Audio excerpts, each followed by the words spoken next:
Hello friends, Zachary Stockill here from retroactivejealousy.com, and today I'm going to share one of my all-time favorite quotes for overcoming retroactive jealousy. If you find this video valuable or thought-provoking in some way, please take a moment to let me know by clicking the like button below and making sure you are subscribed to my channel. So today's quote is from one of my heroes. You've probably heard me talk about him on this channel before, the Roman Emperor Marcus Aurelius, who wrote one of my all-time favorite books, and definitely one of the best books for overcoming retroactive jealousy, a book called Meditations. And the quote that I wanted to highlight, which I just love, is this: "The universe is change, life is opinion." So let's break this down just briefly, and I'll share some thoughts about how I think it's relevant or useful for retroactive jealousy sufferers. So the universe is change. Some people find this thought or this idea disorienting, threatening, unsettling. We have basically nothing that we can grasp at which is totally unchanging. And you can expand this to anything in your life. For example, ourselves. We will grow old and die. We are never going to be the exact same way we are today, ever again, literally.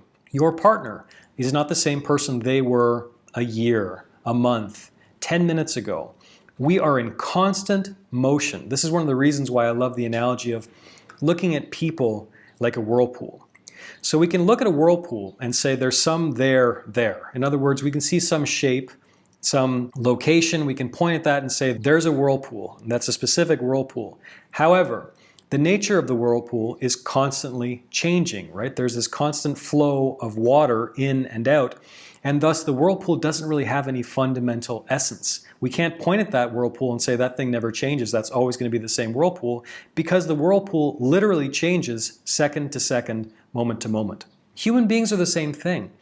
And this is one of the reasons I think this quote is valuable, particularly for retroactive jealousy sufferers, when you realize that the person my partner was in a past relationship or in a past affair with someone else, or the person they were a year ago, I'm dating a different person today. That person is completely different. The woman or the man who took part in whichever activities which I'm having a problem with, that's a different person.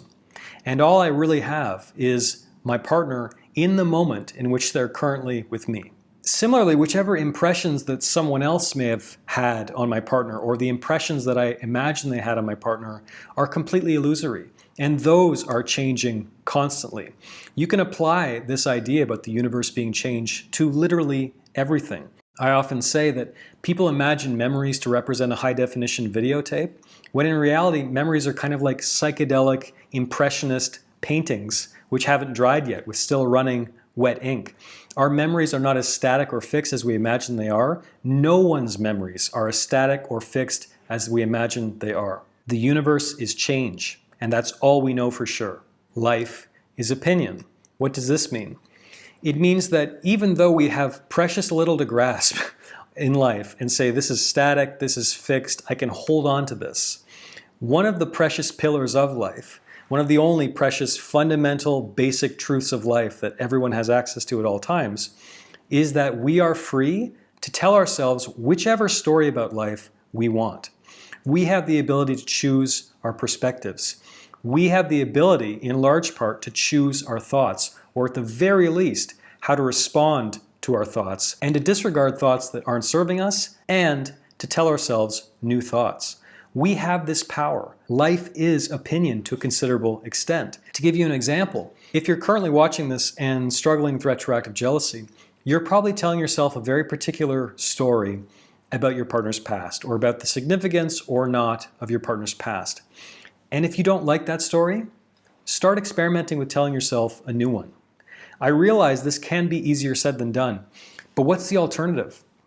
The story that you're telling yourself about your partner's past right now is not fundamentally true, because as we've already covered, there is extremely little that we can grasp in this world that we can call fundamentally static, fundamentally unchanging, fundamentally true. So tell yourself a new story. Come up with alternative thoughts. Don't delude yourself. That's not what I'm talking about here, and I wouldn't encourage someone to delude themselves. But start telling yourself a new story, because the story that you can tell yourself, if you're brave enough to do it, can probably serve you much better than the story you're currently telling yourself. One example, Instead of telling myself, oh God, my partner did this in the past and I can't believe she slept with this guy or whatever it is, I can tell myself, I'm glad she had that experience with that guy because that guy taught her that I'm a better match for her. I don't know about you, but I think that's a better story to tell myself. The universe is change, life is opinion. Thanks for watching this video, thanks for listening. If you found this useful or thought-provoking in some way, please take a moment to let me know by clicking the like button below, as well as making sure you're subscribed to my channel, and I'll talk to you again very soon.